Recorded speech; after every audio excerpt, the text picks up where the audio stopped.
Hello everyone, welcome back to our channel and the Catechism for Kids series. On November 18th, the Church celebrates the dedication of the Basilicas of Saints Peter and Paul. This is not a feast for the saints themselves. Their main feast is on June 29th. November 18th honors the churches built to remember them in Rome. These churches are more than buildings. They are signs of faith. They remind us of two apostles who gave everything for Jesus. They also remind us that the church is built on the witness of the apostles. Peter and Paul were very different men. Peter walked with Jesus. Paul once fought against him, but both became great leaders in the church. Both preached the gospel with courage. Both died for their faith. The church honors the places where they were buried. These places became holy ground. Churches were built there to remember them. Over time, those churches became famous places for prayer and pilgrimage. The dedication of these churches is a special celebration. It points us back to the beginning of the church. It helps us remember the faith of Peter and Paul, and it reminds us that the church stands firm, just like those stone buildings. After Emperor Constantine the Great legalized Christianity in the Roman Empire in 313, he began to construct churches, particularly in Rome, Jerusalem, and Constantinople. In Rome, he constructed 4 basilicas: St. John Lateran, St. Peter's on Vatican Hill, Holy Cross of Jerusalem, and St. Paul outside the walls. Today, the Church celebrates the dedication of 2 of those basilicas: St. Peter's on Vatican Hill and St. Paul outside the walls. The foundation of these 2 churches goes back to the 1st century, when Peter and Paul shed their blood and were buried where the basilicas stand today. In 64, a great fire destroyed much of the city of Rome.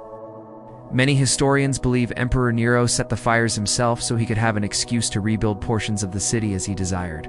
Nero blamed the fire on the Christians and implemented the first organized persecution of Christians in the Roman Empire. Among the many who were arrested and martyred were Saints Peter and Paul. Peter was the Prince of the Apostles and Bishop of Rome. He is believed to have been crucified upside down in the Circus of Nero near the ancient Egyptian obelisk that now stands in the center of St. Peter's Square. He was buried in the nearby cemetery on Vatican Hill, and his grave became a place of pilgrimage for early Christians. After Constantine legalized Christianity, became aware of the reverence with which this Prince of the Apostles' grave was held. So he constructed what is now referred to as Old St. Peter's Basilica to help foster devotion and encourage pilgrimages to the site. The first basilica was dedicated by Pope Sylvester around the year 324 or 326 and remained for more than a millennia, with additions and reconstructions taking place during that time, till 1305. Popes lived at the Basilica of St. John Lateran, not at St. Peter's. When Pope Clement V was elected to the papacy, he moved the entire papal court to Avignon, France, in 1309, where it remained until Pope Gregory XI returned to Rome from Avignon in 1377. At the time of the Pope's return to Rome, the Lateran Palace was in disrepair due to 2 fires. So the Pope built a new papal palace next to Old St. Peter's on Vatican Hill, where every subsequent pope has resided. By the turn of the 16th century, Old St. Peter's was in serious disrepair. So in 1505, Pope Julius II ordered its demolition and began a process of reconstruction that spanned 21 subsequent papacies and was completed 120 years later. In 1626, the present-day Basilica of St. Peter's at the Vatican was dedicated by Pope Urban VIII. St. Paul was the tireless evangelist and the Church's preeminent theologian, spreading the gospel far and wide and directly establishing and nourishing numerous Christian communities. He is also recognized as one of the earliest and most important converts to the faith. After an exceptional ministry of evangelization, Paul was arrested in Jerusalem. Because he was a Roman citizen, he appealed to the Roman emperor. He was subsequently imprisoned and 2 years later transported to Rome for his trial. When Nero's persecutions were enacted shortly afterwards, Paul was beheaded on or around the same day that St. Peter was crucified. Paul's beheading is believed to have taken place just outside the walls of the city on the Ostian Way.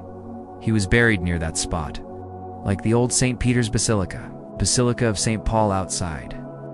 The walls was built by Emperor Constantine over the grave of St. Paul and dedicated by Pope Sylvester in 324, over the next 1,500 years. Successive popes added on to the basilica, renovated it, and decorated it. In 1823, almost the entire basilica was destroyed by a fire. Over the 30 years that followed, the church was redesigned and reconstructed into the church we have today. It was completed and dedicated in 1854 by Pope Pius IX. The dedication of the Basilicas of Saints Peter and Paul is not just about old churches. It is about remembering the strong faith of two apostles. It is about honoring the places where they are buried and the work they did for the church. These basilicas show us that their witness is still important. Peter and Paul gave their lives for Jesus. They preached the gospel even when it was hard. The churches built in their honor are signs of how much they are loved and remembered. These buildings remind us of the faith that started long ago and is still alive today. We may never walk through those basilicas in Rome, but we can still learn from them. We can build our lives on the same faith. We can follow Jesus like Peter and Paul did. This feast invites us to be part of that same church, strong and faithful through the years.